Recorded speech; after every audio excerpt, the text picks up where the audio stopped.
Okay, तो क्या हम नेक्स्ट चैप्टर पे मूव ऑन कर सकते हैं? ओके, सो चैप्टर 4 पढ़ के आया है कोई? Consider the consequences. I think Senthil करने वाले थे। सेंथिल आई गेस नहीं आ पाए शायद, उनको जाना था कहीं आई गेस। बट और कोई करके आया है, किसी ने पढ़ा हो, कोई समरी, कोई भी चीज? Yes Elon. हाँ मीन्स मैंने पढ़ के आया मैम उसके लिए हैंड्रेस के, बाकी ओके अगर किसी ने किया है तो ओके, वो बता सकते हैं। हाँ एग्जैक्टली, अगर कोई भी पढ़ कर आया तो डेफिनेटली बता सकते हैं, हैंड रेस कर सकते हैं।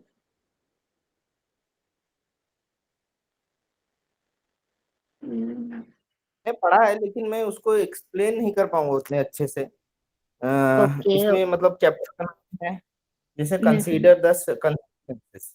तो इसमें हमें कह रहा जी। है कि हमें कंसिक्वेंसेस कोई भी काम करने से पहले कंसिक्वेंसेस के बारे में थोड़ा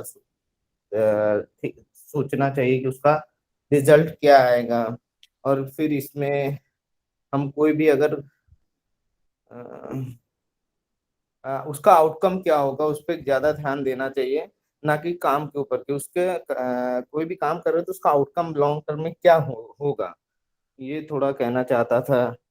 और हमें जो एक्टिविटी करते हैं उसमें थोड़ा हाई वैल्यू वाली एक्टिविटी को प्रायोरिटी देना चाहिए, जो हाई वैल्यू वाली होती है। और एक चीज बताया था वो मुझे पता नहीं है कि ज्यादा अच्छे से मैंने पढ़ा नहीं था, कुछ इफेक्ट के बारे में कुछ बोला था। यही सब मुझे ज्यादा, मैंने एक्चुअली ये जो थोड़ा चीजें आपने बताई ऊपर ऊपर से सही पढ़ा। है, वो स्टार्टिंग में स्टार्टिंग में कोई बात नहीं, कोई बात नहीं। स्टार्टिंग में चैप्टर में यही दिया हुआ है कि पहले तो मैं 80-20 रूल के अकॉर्डिंग, जैसा कि हमने डिसाइड कर लिया कि कौन से टास्क ऐसे हैं जो हमारी 80% ऑफ द सक्सेस के लिए रिस्पॉन्सिबल है। सबसे पहले हमें अपने दिन की शुरुआत उन्हीं टास्क को कंप्लीट करने से करना चाहिए सबसे पहले। उसके बाद जब भी हम कोई टास्क कर रहे हैं तो हमें लॉन्ग टर्म सोचना चाहिए कि एक्चुअली में इसका लॉन्ग टर्म इफेक्ट क्या होगा, क्योंकि यहाँ पर उन्होंने एक रूल दिया है वह कि long term thinking improves the short term decision making. ये एक रूल ऑथर ने काफी स्पेसिफिकली मेंशन किया हुआ है कि अगर आप कोई भी टास्क कर रहे हो, कोई भी एक्टिविटी कर रहे हो, तो सोचो कि ये मेरे लिए कितनी इंपॉर्टेंट है, इसका पॉजिटिव कॉन्सिक्वेंस क्या है, इसका नेगेटिव कॉन्सिक्वेंस क्या है, और लॉन्ग टर्म में ये मेरे मुझे जो मेरा फाइनल गोल है उस तक मुझे कैसे पहुंचा सकता है। तो इस समय मुझे शॉर्ट टाइम पे उस पर्टिकुलर टाइम पे मैं डिसाइड कर सकता हूँ, हाँ मुझे ये करना है या फिर नहीं मुझे ये नहीं करना है। तो और जब कभी कभी ऐसी सिचुएशन होती है, हमें नहीं समझ आता है कि क्या करना है, हम कंफ्यूज्ड है, तो उस टाइम पे हमें लॉन्ग टर्म सोचना चाहिए कि हाँ इसका लॉन्ग टर्म इफेक्ट क्या होगा। अगर वो बेनिफिशियल है और काफी ज्यादा हमारे गोल्स के करीब ला सकता है हमें, तो डेफिनेटली उसे उस टाइम पे करना चाहिए। अदरवाइज हमें वो नहीं करना चाहिए, बाद में करना चाहिए। ऐसा एक चीज दिया हुआ है यहाँ पे। और साथ ही साथ इन्होंने एक लॉ दिया, लॉ ऑफ फोर्स्ड एफिशिएंसी, जहाँ पर उन्होंने बोला कि there is never enough time to do everything, but there is always enough time to do the most important thing. और क्योंकि ऐसा होता है ना कि हमें कई सारी चीजें करनी होती हैं, हम चाहते हैं कि हम सब कुछ कर लें, बट टाइम अलाउ नहीं करता। ऑब्वियसली सबके पास टाइम की कमी होती है, बट ऑथर ये कहना चाहते हैं कि एग्जैक्ट सारा कुछ आप नहीं कर सकते, बट इतना टाइम तो होता ही है कि आप मोस्ट इम्पोर्टेंट थिंग कर सकें। और अगर आप सबसे इम्पोर्टेंट चीजें कर रहे हो तो डेफिनेटली आपको सक्सेस मिलेगी, आप अपना गोल अचीव कर पाओगे। बट सब कुछ कर पाना पॉसिबल नहीं, लेकिन सबसे ज्यादा इम्पोर्टेंट जो है उसके लिए इनफ टाइम होगा, और वो आपको हमेशा करना चाहिए। और नेक्स्ट है कि कुछ लोग होते हैं डेडलाइंस आर एन एक्सक्यूज, एक पार्ट है जहां पर उन्होंने बोला कि कुछ लोग ऐसा होता है ना जो कहते हैं कि मैं प्रेशर में अच्छा काम करता हूँ, या फिर डेडलाइन अगर पास होती है तो मैं ज्यादा, मेरा वर्क एथिक ज्यादा अच्छा होता है, मैं बहुत अच्छे से परफॉर्म कर सकता हूँ। अकॉर्डिंग टू ऑथर ये एक अच्छा, उनके हिसाब से ये थोड़ा सही नहीं है, बिकॉज ऑथर के हिसाब से कि जब भी हम जल्दी जल्दी में कोई काम करते हैं, प्रेशर में वर्क करते हैं, तो कहीं ना कहीं हमारे पास स्ट्रेस ज्यादा होता है, और हम मिस्टेक्स के लिए ज्यादा वनरेबल होते हैं, हम ज्यादा मिस्टेक्स करते हैं उस टाइम पर। और कई बार ऐसा होता है कि हम कुछ ऐसी मिस्टेक्स करते हैं कि हमें अपने टास्क को दोबारा से पूरा स्टार्टिंग से दोबारा करना पड़ता है, तो वो कहीं ना कहीं टाइम वेस्ट भी हो जाता है और प्रेशर क्रिएट होता है कि टाइम और धीरे धीरे कम हो रहा है, डेडलाइन पास आ रही। तो ये बेटर होगा कि हम पहले से डेडलाइन से पहले ही काम को कंप्लीट कर लें, और एक वो अलग हैप्पीनेस होती है कि हाँ मैंने तो कंप्लीट कर लिया, सब चीज मेरा ऑलरेडी डन है। तो वो हमारे लिए ज्यादा बेनिफिट होगा, क्योंकि उस टाइम पर हम रिलैक्स होकर अच्छे से सोच कर और ज्यादा फ्रीली अगर कर रहे हैं तो हम डेफिनेटली हमारी क्रिएटिविटी और हम जो भी सोच रहे हैं अपने टास्क को अच्छे से कर पाएंगे। अगर हम जल्दी जल्दी कर रहे हैं, स्ट्रेस में कर रहे हैं, तो हम ज्यादा मिस्टेक्स करेंगे और वो टास्क उतना अच्छे से नहीं होगा। और अगर हम अपने इम्पोर्टेंट टास्क को अच्छे से नहीं कर रहे हैं या फिर नॉर्मल टास्क को अच्छे से नहीं कर रहे हैं, तो डेफिनेटली हमें उसका जो रिजल्ट है वो भी पूरा नहीं मिलेगा। अगर रिजल्ट अगर कंप्लीट चाहिए तो उसके लिए टास्क को भी कंप्लीटली करना होगा और अच्छे से करना होगा। और लास्ट पे उन्होंने मैक्सिमम प्रोडक्टिविटी के लिए 3 क्वेश्चंस दिए कि जब भी हम कुछ काम कर रहे हैं, कोई टास्क कर रहे हैं, तो हमें अपने आप से 3 क्वेश्चन करने चाहिए। पहला क्वेश्चन ये, what are my highest value activities? ऐसी कौन सी एक्टिविटीज हैं जो मेरे लिए सबसे ज्यादा वैल्यूएबल है? यानी कि what are the biggest frogs? जैसे कि अगर बुक्स के टर्म्स में बात करें तो what are the biggest frogs जो कि मेरे ऑर्गेनाइजेशन के लिए, मेरे टास्क के लिए सबसे ज्यादा इम्पोर्टेंट है और सबसे ज्यादा कंट्रीब्यूट करेंगे। पहला क्वेश्चन ये, what are my highest value activities. Second question अपने आप से ये पूछना चाहिए, what I can and only I can do, and if it is done well then it will make a real difference. यानी कि ऐसा कौन सा टास्क है जो सिर्फ मैं कर सकता हूँ और मेरे करने से ही और ये एक्चुअली में वो रियल डिफरेंस मेरी लाइफ में क्रिएट करेगा। क्योंकि आप इंसान अगर खुद अपनी हेल्प करता तभी सिचुएशंस, भगवान या फिर और लोग उसकी हेल्प करते। तो उस केस में अगर ऐसे कुछ कुछ टास्क होते हैं जो आपको खुद ही करने होते हैं और सिर्फ आप ही उन्हें एक ऐसे तरीके से कर सकते हो कि आपके लिए आपकी लाइफ में रियल डिफरेंस क्रिएट करें from the previous day. Second question ये। थर्ड क्वेश्चन अपने आप से ये पूछना चाहिए कि मेरे टाइम का इस टाइम पर सबसे ज्यादा वैल्यूएबल यूज क्या हो सकता है? What is the most valuable use of my time right now? और दूसरे शब्दों में कहें तो सबसे ज्यादा बड़ा फ्रॉग कौन सा है इस टाइम पर? जैसे कि अभी अलिंद ने बोला कि हमें टैडपोल्स पर फोकस नहीं करना है, बड़े बड़े फ्रॉग्स पर फोकस करना है। तो most valuable use of my time क्या होगा इस टाइम पर? ये 3 क्वेश्चंस अपने आप से हमेशा पूछने चाहिए जब भी आप कुछ करते, अपना टाइम टाइम स्केड्यूल बना रहे हो या फिर टास्क कर रहे हो, इंपॉर्टेंट चीज कर रहे हो। तो ये क्वेश्चंस पूछने से आपकी प्रोडक्टिविटी और मैक्सिमाइज होगी, क्योंकि आपके पास एक क्लैरिटी होगी कि आपको क्या करना है, क्या नहीं करना है, आप कर रहे हो तो क्यों कर रहे हो, और इसका लॉन्ग टर्म इफेक्ट क्या होगा। ये सारी चीजें जब होती हैं तो डेफिनेटली एक अच्छा आउटकम आपको मिलता है। तो ये था इस पूरे चैप्टर में। अब आप में से और कुछ ऐड करना चाहें इस पॉइंट में, अगर मैं कुछ भूल गई हूँ तो इन केस, और अपने एक्सपीरियंसेस वगैरह कुछ शेयर करना चाहें तो प्लीज। या सब हैंड रेज कर सकते हैं सब लोग, या माइक भी ऑन करके बोल सकते हैं।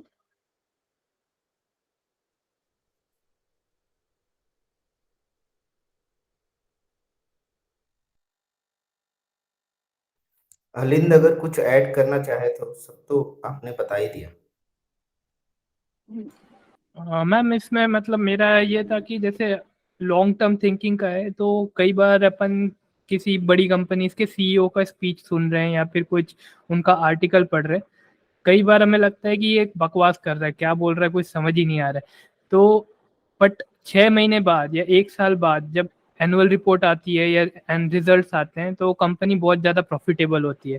इनफैक्ट जिस कंपनी में अपन जॉब कर रहे हैं वहाँ का भी अगर मैनेजमेंट कभी कोई डिसीजन लेके आता है, अपना पहला यही रिएक्शन होता है कि ये पागल हो गए हैं, क्या कर रहे हैं, इससे कुछ होना नहीं है, ये नहीं होना है। बट हो सकता है 2 साल बाद 3 साल बाद वो पॉजिटिव रिजल्ट मिलता है। तो यही चीज़ है कि अपना लॉन्ग टर्म जो विजन है वो अगर अपन देख पाते हैं तो हर एक्शन में आप जितना बेटर वे में उसे जज कर पाएंगे उतना ही अच्छे एक्शन आप प्रेजेंटली लेंगे। लोग पूछते रहते हैं कि अभी क्या करूं, मैं क्या काम करूं, अभी ये पढ़ लिया ये चैप्टर ठीक है, अभी करूं क्या मैं। तो इसके लिए यही है कि अगर आपको लॉन्ग टर्म विजन क्लियर है तो आपको अपने आप पता चल जाएगा मुझे इस वक्त क्या करना है, क्या क्या चीज़ें नहीं करना है वो भी क्लियर हो जाएंगी। एंड क्या करना है वो भी क्लियर हो जाएगा। फिर इसमें एक और इम्पोर्टेंट चीज़ था कि जो सक्सेसफुल पीपल होते हैं वो क्या करेंगे, लूजर्स जो होंगे, जो मतलब ज़्यादा उतना सक्सेस के लिए ट्राई नहीं करते, वो क्या करते, टेंशन रिलीविंग काम करना है कि अभी सबसे अर्जेंट काम ये दिख रहा है, चलो इसे करते हैं। वो देखेंगे नहीं कि इम्पोर्टेंट है या नहीं है, बस टेंशन खत्म होना चाहिए कल तक का, वो इतना सोच के करेंगे। बट जो असक्सेसफुल लोग हैं वो लोग क्या करते हैं कि वो ठीक है, ये टेंशन है तो इसे साइड में रखते हैं, कल देखेंगे, परसों देखेंगे। बट जो 3 साल बाद का इम्पोर्टेंट काम है, 3 महीने बाद का इम्पोर्टेंट काम, पहले उस पर फोकस करते हैं, उस पर 3 घंटे देंगे। ये टेंशन आएगा तो देखेंगे, जब आएगा तब देखेंगे, इस टाइप से करते हैं। तो ये एक मेजर डिफरेंस बताया गया है इसमें थिंकिंग पैटर्न में। फिर बाकी तो आपने ऑलमोस्ट सारी चीज़ें कवर कर दी है। लास्ट में यही है कि जो 3 क्वेश्चंस हैं वो सबसे इम्पोर्टेंट है। वो 3 आप जितने बेटर वे में आंसर कर पाए, उतना ज़्यादा आप क्लैरिटी मिल जाएगी आपको लाइफ में, क्या आपको कैसे टाइम मैनेज करना है, क्या करना है। इसमें ये एक स्टेटमेंट बोला है, things that matter most must never be at the mercy of the things that matter least.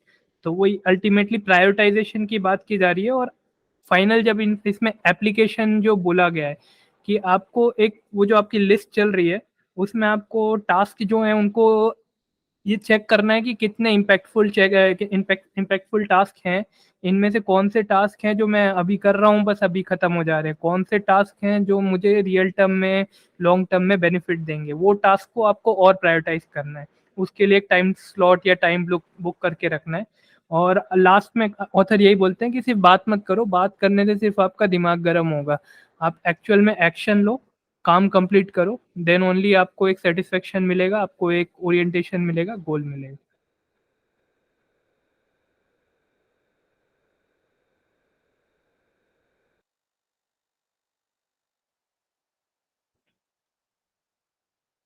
और कोई पॉइंट ऐड करना चाहेगा?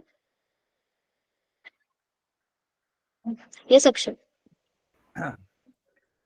जैसे अभी अलिन ने बताया, ठीक है, सब सब सही बताया, ठीक है।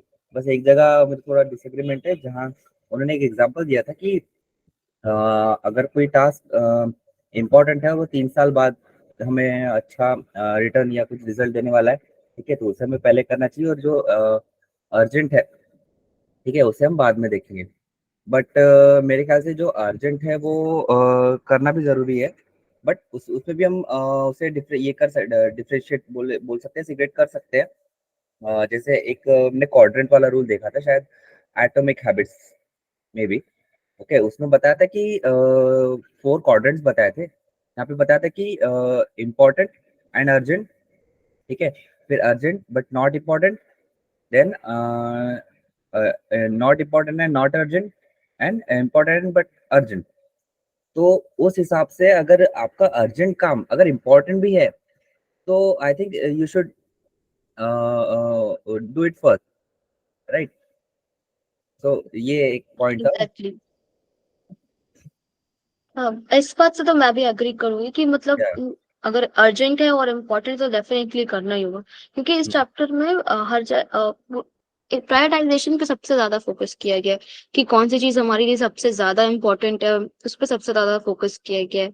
बट कभी कभी सिचुएशंस मतलब ऐसी हो जाती है ना कि अर्जेंट मतलब बहुत ज्यादा, भले हम लॉन्ग टर्म उतना इफेक्टिव ना हो, बट कहीं ना कहीं हमें अफेक्ट करता है शायद। तो कभी कभी थोड़ा सा हो सकता है कि अर्जेंट टास्क हमें शायद पहले करना पड़े।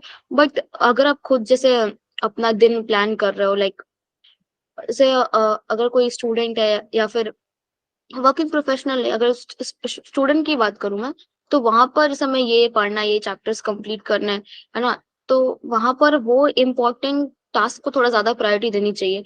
अब जैसे कोई प्रोजेक्ट वगैरह का सबमिशन है, तो प्रोजेक्ट हम जैसे रात में गाना सुनते हुए भी लिख सकते हैं, है ना, उसे हम लाइटली ले लेके कर सकते हैं, क्योंकि हम भी जानते हैं इंडियन एजुकेशन सिस्टम में वो एक चीज है लिखने वाली कि कंप्लीट करके बस देना होता है।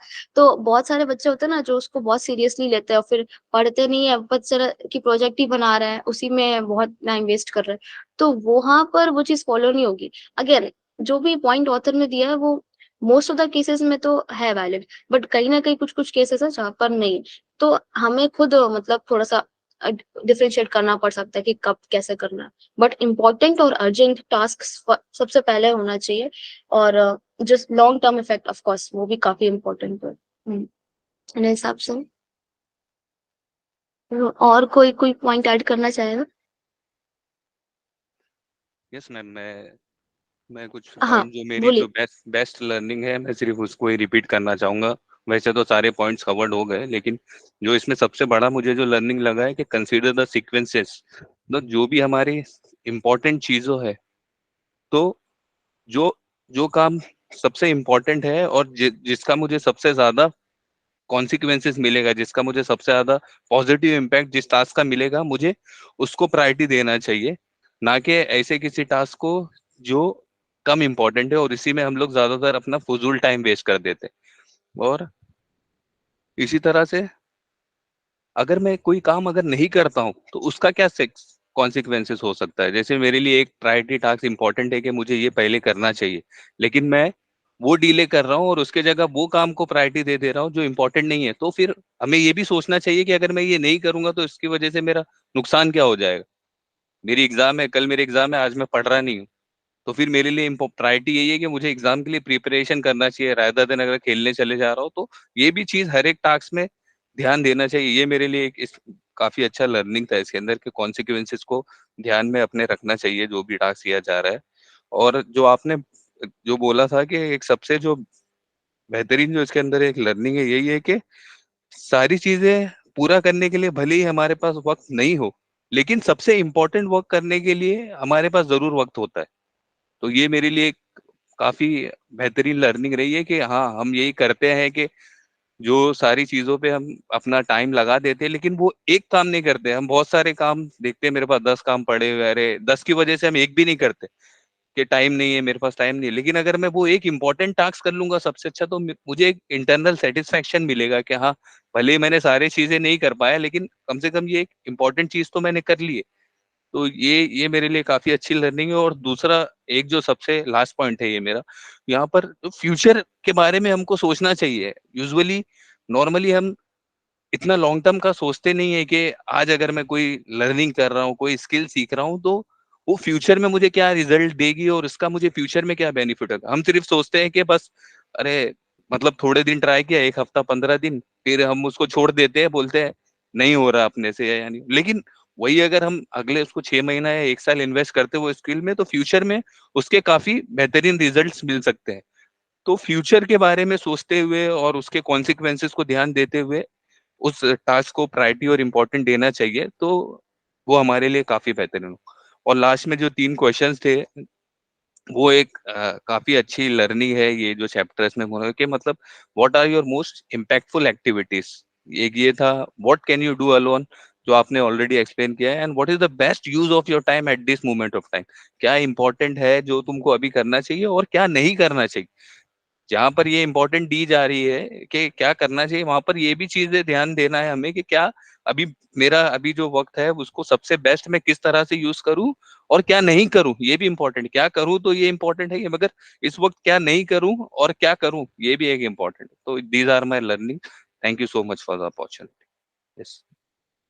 Very nice. एक्चुअली मुझे ये बात अच्छी लगी कि क्या नहीं करना ये भी आप थोड़ा सा इम्पोर्टेंट हो जाता है, क्योंकि आजकल हम लोग वो शॉर्ट टर्म प्लेजर के चक्कर में थोड़ा सा ज्यादा हो जाता है। कभी कभी शॉर्ट टर्म प्लेजर हमें ज्यादा अट्रैक्ट करता है, ज्यादा टेम्प्ट करता है, तो हम उसमें फिर भूल जाते हैं कि हमें क्या करना चाहिए क्या नहीं करना चाहिए। हाँ, तो वो भी डेफिनेटली अच्छा पॉइंट ऐड किया आपने। Yes ma'am, thank you ma'am. या अक्षर रील्स कह रहे हैं। नहीं सही मतलब आजकल हो रहा है, काफी रील्स को काफी टाइम वेस्ट करा देती हूँ कभी कभी। तो ओके, उसका ये और हम उसमें कोई? अपना कंजम्पशन टाइम देख सकते हैं, तो एवरेज वो 1 से 1.5 घंटा तो चल ही जाता है। हाँ हाँ, भाई इंस्टाग्राम के वो सेटिंग्स में जाके टाइम यूसेज ट्रैक हाँ। करना। ट्रू, एकदम सही बात है ये। और कई बार तो मुझे अनइंस्टॉल करना पड़ा है Instagram just because of this only, के एक ऐसी हैबिट बन चुकी है हमारी कि हम ना चाहते हुए भी ऑटोमेटिकली इंस्टा की तरफ चले जाते हैं और फिर मैंने जाके सीधा एप्लीकेशन ही अनइंस्टॉल कर दिया है, कई बार तो ऐसा हुआ। मुझे लगता है यहाँ पे मोस्ट ऑफ द लोगों ने ये किया होगा, इंस्टाग्राम अनइंस्टॉल करके इंस्टॉल करना, यस फिर यस। अनइंस्टॉल कर।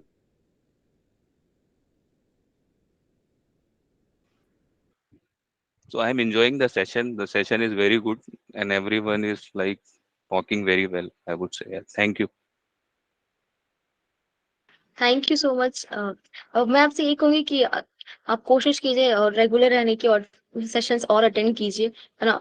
आपको और अच्छा लगेगा कि आप लोगों से कनेक्ट हो सकते हैं। भले हम लोग सब लोग अलग अलग पार्ट से हैं, कोई किसी को इतना पर्सनली नहीं जानता है, बट अगेन बुक्स के थ्रू हम लोग एक कॉमन पॉइंट पर डिस्कशन कर रहे हैं, कई सारी नई चीजें भी निकल कर आ रही हैं, सो काफी अच्छी बात है ये।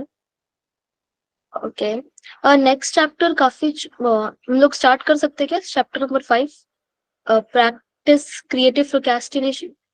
आई थिंक खत्म कर सकते हैं, क्योंकि ये चैप्टर भी रिलेटेड ही है फर्स्ट वाले चैप्टर से। सो कोई पढ़कर आया या फिर मैं स्टार्ट करूं? ओके, अलिंद ने हैंड रेस किया है। अलिंद, आप पढ़कर आए हो?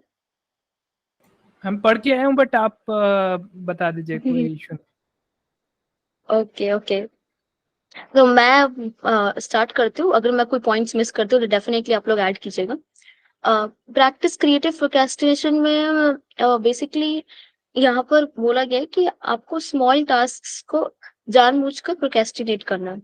वही वही फिर से रिपीट हो रहा है कि जो बिगेस्ट और अगलीस्ट फ्रॉग है उनको पहले कंज्यूम करना, और उसके बाद अगर आपको प्रोक्रेस्टिनेट करना ही है, क्योंकि वी आर ह्यूमंस, हम लोग बिना प्रोक्रेस्टिनेशन के नहीं रह सकते।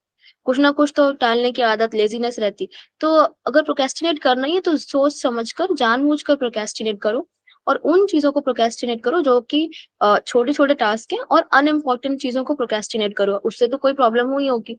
तो प्रोक्रेस्टिनेट करते समय भी थोड़ा सा मैं कॉन्शियसली प्रोक्रेस्टिनेट करने के बारे में इसमें ज्यादा फोकस किया गया कि ये आपको क्या करना है कि जो चीजें आपकी टाइम के लिए उतनी हाई वैल्यू नहीं है ना, अ, और साथ ही साथ आपको कि अपने टाइम मैनेजमेंट करना है, तो डेफिनेटली इम्पोर्टेंट टास्क आपको पहले करना चाहिए, और जो आपके लॉन्ग टर्म में काफी बेनिफिट आपको देंगे उसको पहले करना चाहिए। साथ ही साथ जो टास्क अनइम्पोर्टेंट है या फिर छोटा टास्क है, आप उनको प्रोक्रेस्टिनेट कीजिए, उनको लास्ट में कीजिए।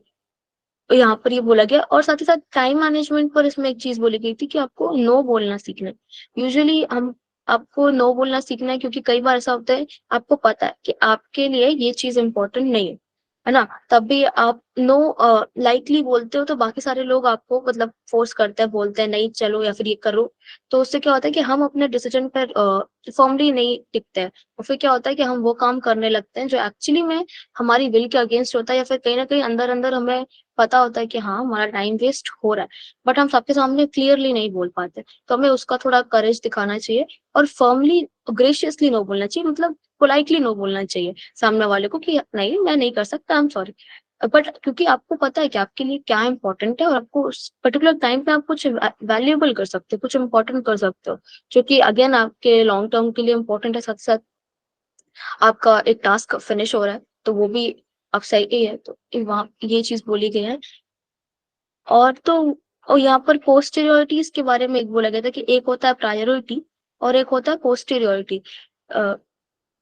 कि प्रायोरिटी इज लाइक कि आपके लिए क्या क्या इंपॉर्टेंट है, वो जो आप ज्यादा लगातार चीजें करते हो, so what you are doing most frequently and sooner, and that is important, वो आपका प्रायोरिटी है। पोस्टेरियोरिटी क्या है कि ऐसे एक्टिविटीज जो आप रेगुलरली नहीं करते हो या कम करते हो, या फिर आपको कम करनी चाहिए। आपको पता होना चाहिए कि आपके लिए क्या इंपॉर्टेंट है, क्या इंपॉर्टेंट नहीं है। तो जो इम्पोर्टेंट नहीं है वो ही पोस्टेरियोरिटी बोला गया है, यानी कि टाइम कंज्यूमिंग एक्टिविटीज। तो इसलिए आपको क्या करना है कि नो बोलना सीखना है, अपने टाइम को मैनेज करना है अच्छे से, और साथ ही साथ छोटे छोटे टास्क और अनइम्पोर्टेंट जो टास्क है उनको आप प्रोक्रेस्टिनेट कीजिए, कोई प्रॉब्लम नहीं। बट बिगेस्ट और अगलीस्ट फ्रॉग्स को सबसे पहले कंज्यूम करना है। यही मुझे इतना समझ आया है इस चैप्टर में। अब आप लोग और कोई पॉइंट ऐड करें।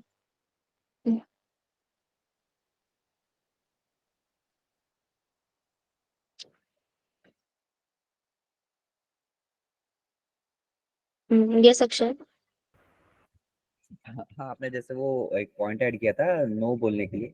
ओके, तो ये बहुत इम्पोर्टेंट है कि हम दूसरों को ना बोले।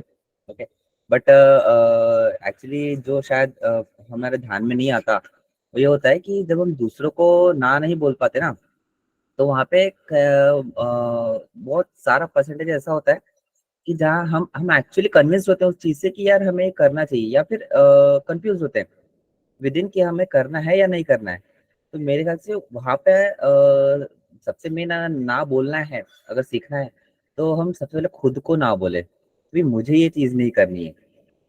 क्या आप अगर नोटिस करेंगे कि अगर आपके फ्रेंड ने बोला है कि चलो आज घूमने जाते हैं, ठीक है, और आपको आपका काम पड़ा हुआ है, बट अगर आप अगर सोचते हो तो वो आपको भी कहीं ना कहीं आपके मतलब दिमाग में है कि यार मुझे जाना चाहिए, क्योंकि आप भी कन्विंस्ड हो इसलिए वो आपको कन्विंस कर पा रहा है अगला। ओके, अगर आप क्लियर हो, आपने खुद को ही पहले ना बोल कर रखी मुझे नहीं जाना है, ओके, तो फिर अगला भी आपको कभी ये कन्विंस नहीं कर पाएगा या उस टाइप का। तो मेरे ख्याल से सबसे पहले खुद को ना बोलना चाहिए, आना चाहिए। या exactly, I completely agree with that, क्योंकि दूसरा इंसान अगर आपके थॉट्स को चेंज कर पा रहा है, इसका मतलब आप ही कहीं ना कहीं अपने थॉट्स में उतना फर्म नहीं हो, आपने डिसाइड नहीं किया। तो जब आपने खुद ही डिसाइड नहीं किया तो डेफिनेटली कोई दूसरा पर्सन आपको इन्फ्लुएंस कर सकता है, राइट? एग्जैक्टली। श्री हरि ने हैंड रेस किया हुआ है। या हाय ऑल। एक्चुअली हाँ, मेरा एक थॉट था कि like eat the ugliest frog first, like हमको कॉम्प्लेक्स टेस्ट पहले करना है। मैं थोड़ा इस पे लाइक थिंक किया था, तो ये situation like we can't apply in everywhere, क्योंकि जब मैं वर्क करता हूँ like in my company, like what I learned from there is when I was handling my complex tasks, the task was given to me. I splitted the task. Like manager told me to split the task into small, like a book. Like if we follow according to the book, when we divide the into small tasks, what they basically tell is we should do the easiest task first, so that hard task will be easily interlinked. अगर हम easy like ये concept में सिर्फ like अगर हम easy task पहले करें तो हमको आइडिया आ जाता है कि हार्ड टास्क भी कैसे करना है। लाइक मेरा एक ये थॉट था, ये भी लाइक हो सकता है, पॉसिबल है, मैं गलत भी हो सकता हूँ। नहीं नहीं, हो सकता है पॉसिबल। श्री हरि जी के पॉइंट पर कोई कुछ कहना चाहेगा? या एक्चुअली जैसे आपने कहा कि यू हैव पहले आपने जो मेन टास्क है, ठीक है, पहले आपने उसको प्रायोरिटाइज किया है कि जो एक बड़ा टास्क है उसे फिर आपने ब्रेक डाउन किया है into the small task, right? ठीक है, यस, और फिर आपने एक वर्ड यूज किया था इंटरलिंक। सो इन या दैट इज मुझे लगता है वो ये है, सही है, ठीक है, क्योंकि अगर आपके इंटरलिंक टास्क है वो सारे सब टास्क है ठीक है, आपके एक बड़े टास्क का वो सारे सब टास्क है और वो इंटरलिंक्ड है, ठीक है, और फिर अगर वो उस सीक्वेंस में जा रहे हैं कि छोटे पहले और ताकि उससे फिर फॉलो होके दूसरा टास्क जो है वो आपको करने में इजी जाए, सो वो सही तरीका है मेरे ख्याल से भी, है ना? मुझे भी लगता है कि ऐसा कर सकते हैं, बिकॉज सबसे इम्पोर्टेंट क्या है कि टास्क हमारे लिए इम्पोर्टेंट है। मतलब अगर वो हमारी लिस्ट का, टू डू लिस्ट का, या फिर हमारी जो भी हमें गोल्स है, एक्टिविटीज मिली, अगर वो उसका सबसे इम्पोर्टेंट टास्क है और उसका लॉन्ग टर्म इफेक्ट काफी ज्यादा है, तो अब उसी टास्क को हमें करना है। हमने डिसाइड कर लिया हमें ये टास्क करना है।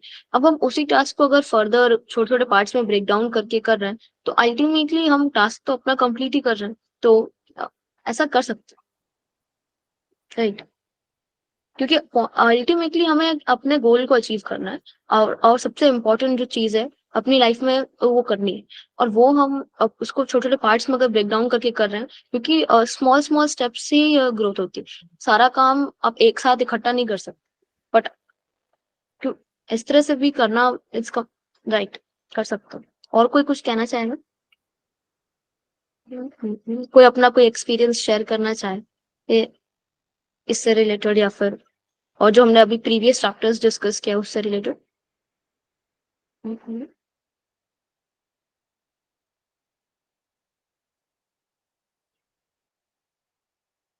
मुझे ऐसा लगता है कि यहाँ पर ऑथर ने प्रायोरिटी पे ज़्यादा फ़ोकस किया और जैसे कि उन्होंने बोला है कि हमें हमेशा बड़े टास्क पहले करने चाहिए, छोटे बाद में करने चाहिए। कई बार ऐसा होता है कि हमारे अंदर इतना मोटिवेशन ही नहीं होता है कि हम बहुत बड़ा टास्क कर पाएँ। हम इसी बात से प्रोक्रेस्टिनेट करते हैं कि अभी कितना कुछ करना है, कितना कुछ करना है। तो उस पॉइंट पे अगर हम कोई छोटी-सी चीज़ करते हैं तो अगर हमें वो एक मोटिवेशन आ जाता है कि हाँ, मैंने कुछ किया है, अब मैं और आगे कर सकता हूँ। तो उसके बाद फिर हम बड़े टास्क कर सकते हैं। शायद ये पॉइंट अक्षय ने भी शायद लास्ट डिस्कशन में बोला था, जहाँ तक मुझे याद है थोड़ा-सा। अ, अलिन ने लिखा है मोटिवेशन रिक्वायर्स मोटिव ऐसा कुछ लिखा है। अलिन आप कुछ पॉइंट ऐड करना चाहते हो? नो मैम, मैं तो बस इसी चैप्टर में ये लाइन थी, मतलब मोटिवेशन जो है वो आपके पास कोई मोटिव होगा तभी आप मोटिवेट होगे। तो पैशन अगर क्लियर है तो ये सारी चीज़ें सेकेंडरी हो जाएंगी। कई लोग हैं जो कोई बुक नहीं पढ़ते फिर भी बहुत सक्सेसफुल हैं, तो उनका यही है कि वो पहले से ही वो क्लियर है कि उन्हें करना क्या है, तो फिर उन्हें प्रायोरिटी बनाने की ज़रूरत ही नहीं है। उन्हें पता ही है क्या करना है, सुबह उठते ही यही करना है। ये सारी बुक तो ठीक है, किसी एक ऑथर के व्यू पॉइंट्स हैं। तो मोस्ट इम्पोर्टेंट इज आपको इकिगाई जो है, आपका आपका मोटिवेशन किस चीज़ से आता है। अगर आपको वो क्लैरिटी है तो ये सारी चीज़ें सेकेंडरी हो जाएंगी।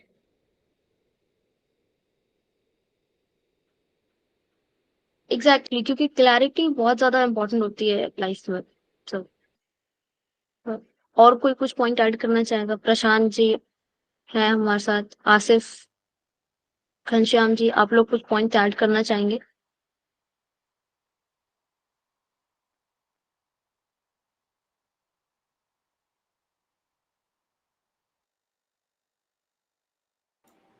हाँ मैम, ये भी जो पॉइंट है कि छोटे काम करके बड़े स्टार्ट करने चाहिए या फिर बड़े करके छोटे, ये भी आई थिंक डिपेंड करता है कि हु वी आर। लाइक ये सिर्फ एक ऑथर का व्यू पॉइंट है। अपन शायद 4 बुक और पढ़ेंगे, उसमें एग्जैक्टली अपोजिट मिलेगा, एंड हो सकता है वो ऑथर भी इक्वली सक्सेसफुल हो। उसको फॉलो करके भी कई लोग सक्सेसफुल हुए होंगे कि जल्दी से सारे टेडपोल्स खा लो ताकि आपको कोई डिस्टर्ब करने वाला ना रहे, फिर आप एक फ्रॉक पे फोकस करो। ये भी एक अप्रोच हो सकती है। तो इट्स लाइक कि कोई सुबह 5 बजे उठ के काम कर सकता है, कोई रात में 1 बजे, तो वो डिपेंड करता है कि आप किस टाइप के पर्सन हो। वी शुड नॉट टेक कि यही स्ट्रिक्ट रूल है जो इस बुक में दिया हुआ है। या एक्चुअली कोई भी सेल्फ हेल्प बुक्स पढ़ते हैं हम, या किसी इन्फ्लुएंशियल पीपल या पर्सन को सुनते हैं, उनके एडवाइस सुनते हैं, ठीक है, तो ऑब्वियसली वो अपने एक्सपीरियंस से बता रहा है, कोई भी रहो, है ना। तो ऐसा नहीं कि उसकी उन्होंने जो बताई चीज़ें हैं वो कॉन्क्रीट हमारे लिए भी काम करेगी। Obviously we have to make our own customize plan.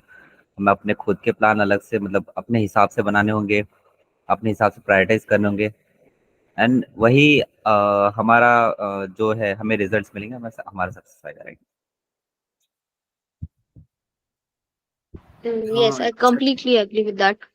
Exactly यही होता है बिकॉज़ हर पर्सन की लाइफ डिफरेंट है, सबके टास्क अलग-अलग हैं, तो सब पर एक ही रूल तो अप्लाई नहीं कर सकते।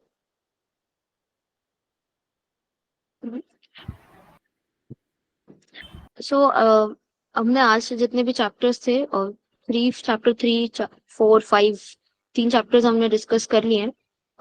उसके नेक्स्ट सेशन में हम लोग आगे के चैप्टर्स डिस्कस करेंगे। सो आई थिंक हम सेशन एंड कर सकते हैं। किसी को और कुछ पॉइंट अगर बोलना हो तो बोल सकता है अभी, अदरवाइज हम लोग सेशन एंड करते हैं।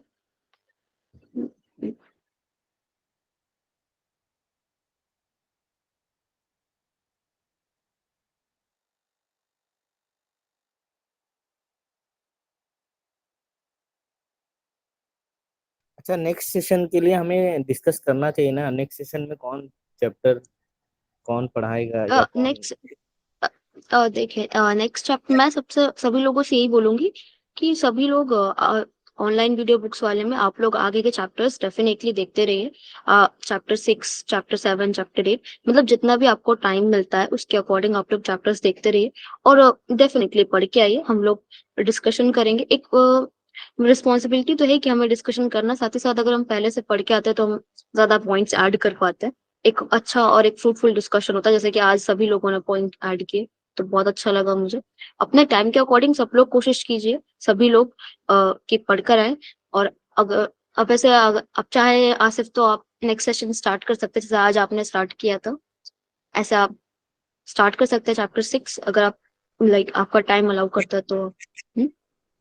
इट्स ओके, बट एक्चुअली मैं थोड़ा मुझे बैकअप चाहिए, मैं फ्री रहूंगा या नहीं ये थोड़ा श्योर नहीं। हाँ, बैकअप के लिए अलिंद है, अक्षय है, मैं हूँ। ओके ओके, ठीक है। या okay okay everyone, good day everyone. Yeah, good day everyone. Bye bye. Thank you all. या bye good bye, day, thank you. Bye.